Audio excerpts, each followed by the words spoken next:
How to receive data from API in n8n. So to do this, you first need to head over right here into your n8n. I have right here this trigger, which is a scheduled trigger, scheduled every midnight.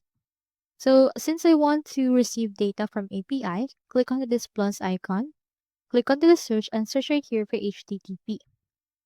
Click on this HTTP request that will appear right there. Once we're done into this case, you need to configure it. So the appropriate HTTP method for this API call is GET or POST for sending data. So let's choose GET, then input right here the URL that you want to get the details from. You can also enable authentication, like predefined or generic, but for me, I'll just choose none. You can also header and send headers as well as body right here. Now, into this case, you can also input query parameters if applicable, and for the body, you can choose post, put, or patch requests. Once you're done, head back and execute this step if it works. So that's all there is today, and I hope this video helped you out.